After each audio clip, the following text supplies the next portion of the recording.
In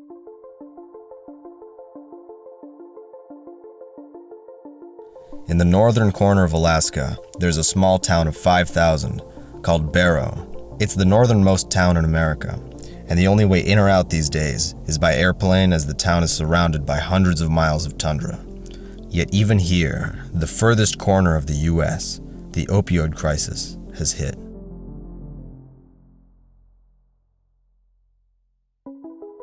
In the early 2000s, the supply of prescription painkillers in America blew up on account of overprescribing. Through drug development, pharmaceutical companies reassured patients new drugs were safe and pushed heavily for doctors to prescribe painkillers more and more. But the drugs weren't meant to be used on such a wide scale. Fentanyl, one of the most common painkillers now in the center of the crisis, is an opioid.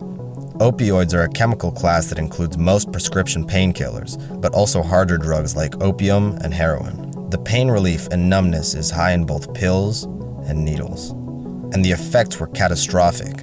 In America, every 5 minutes, someone dies of opioid overdose. So what can we do to resolve the crisis? Let's go back to Barrow for a moment. It demonstrates the extremity and almost absurdity of the crisis for Americans now. In 2019, a doctor in Anchorage was convicted for overprescribing and dealing opioids to the patients as far as Barrow, 904 miles away, a trek the patients would take themselves. The most promising solution seems to be providing alternatives to non-opioid treatments.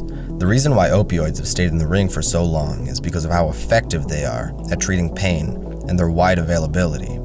Painkillers like Tylenol don't use opioids and have a significantly reduced health risk and addiction rate. Non-steroidal anti-inflammatories help decrease swelling and pain. They pose far less addiction and danger than opioids. However, many of these methods either don't go far enough to address serious pain or are unavailable to remote towns like Barrow. The next solution is getting people off opioids. At a local level, towns like Barrow realize that community effort is front and center.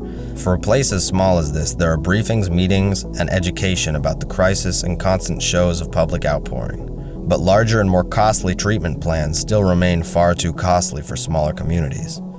It comes down to cost and implementation. This is where the government can begin to act. The people pushing the hardest so far have been fighting on a local level where towns are trapped by themselves with what limited resources they have access to. This comes to the last part of the solution: getting the cost and punishing those responsible. These go hand in hand. Strings of local victories have come out in the states where companies have begun massive payouts for their hand in the crisis. Billions of dollars in revenue generated can be redirected into these programs to help bridge the gap in solutions needed to distribute alternatives. Money needed for alternative treatments and money needed to help thousands of people begin to rehabilitate. Money, after all, is what started the crisis. America has done its best to try to end the problem, but what it unfortunately still needs is the money to bring the solutions to life. And it needs to be done, because it's a crisis gripping the entire country, from the biggest cities to the smallest town, on the edge of the American consciousness.